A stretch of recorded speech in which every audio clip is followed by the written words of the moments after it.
Hey guys, I'd like to thank you all for the immense support in subscribing to the second channel. It's only been a couple of days or so, and I'm overwhelmed with the support. I can't wait to start the content officially in a week's time when all my gear comes in. Thanks again. So this video will be something I miss doing and want to get back to doing again, and that's the theory videos that I used to do, coupled with facts. So today let's talk about Snoke's lightsaber in The Last Jedi. Now, I want to share something with you all.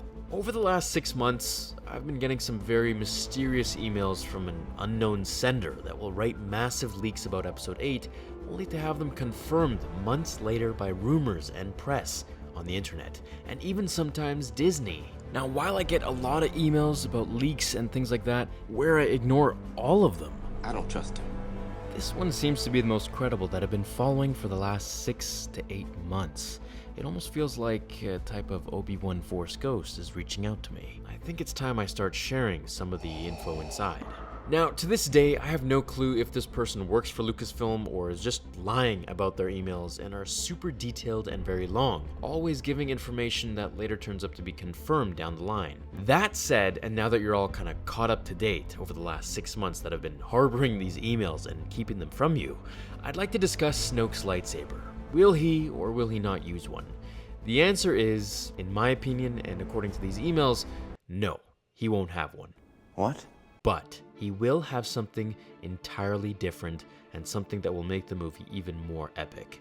So it's been rumored and confirmed by the masses, including Star Wars Newsnet, that Snoke will have a massive black Kyber Crystal ring on his finger, the size of a ring pop. Now, for Snoke being as large as he is, a ring pop on his finger is going to be larger than a humanoid's. This will be substituted for his lightsaber in the film, and with it, he will be granted a massive amount of power, which he can funnel the Force through. Now, in the Legends comics and books, Vader did come across different items that enhanced his Force powers, and even one of them actually made him be able to use Force Lightning, which I've made a video on as well. Now, for Snoke's case, since that's what this video will be focusing on, he'll be able to do things that we've never seen before, or even thought were possible. In comparison to the Emperor, Snoke will make him look and feel just like a youngling against Anakin, and that's being very generous. Snoke doesn't have a lightsaber. He fights with the Force with his mind and being through manipulation, which Luke goes down the same path as well. In a way, actually, Luke has become a pacifist, refusing to fight or cause harm. But that all changes later on in the film. Now, spoiler alert before I say the sentence, according to the inside source, Snoke will crush worlds with his mind. He's able to harness the power of the Kyber midichlorians and use the Force in broad and spectacular ways that we have never witnessed before or even thought possible. Now, do you guys remember the Force Unleashed game? How Starkiller brought down a Star Destroyer? That was Force magic. That was an immense amount of Force ability that we haven't seen in the films. Well, get ready, because we're going to. We haven't seen anything close to that on screen, but we will very soon, and Luke will demonstrate it. During shooting, it was said by Daisy Ridley, who plays Rey, that Mark Hamill, who plays Luke, had to rest for a day in order to get ready for a very intense scene that was completely CGI dominant. However, it exhausted him. Luke is powerful beyond anything that we've ever seen before in this film, and I can't wait to see it. Tricking someone that these are not the droids you're looking for are small potatoes compared to how Luke and Snoke use the Force. Do you recall when Obi-Wan said, "Not as clumsy or random as a blaster"?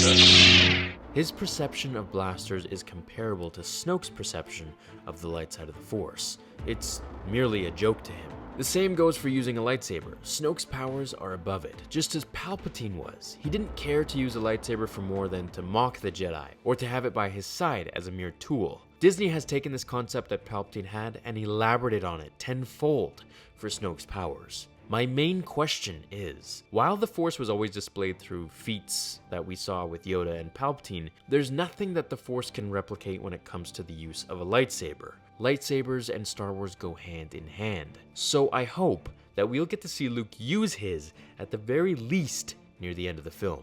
I'm gonna go out on a limb here and say that it will be something like Yoda's first lightsaber scene in Attack of the Clones, you know, where he was fighting Dooku just at the very end. This will be where he shows us a very short but intense and epic few minutes of dueling before sheathing his weapon. As for the Force powers, every single rumor and leak out there is pointing towards us getting the most mind-blowing concepts of worlds exploding and Star Destroyers crumbling like tin cans by use of the Force. So I personally can't wait to see how true all of these rumors and concepts are, with The Last Jedi teaser dropping either this week or in the first half of September.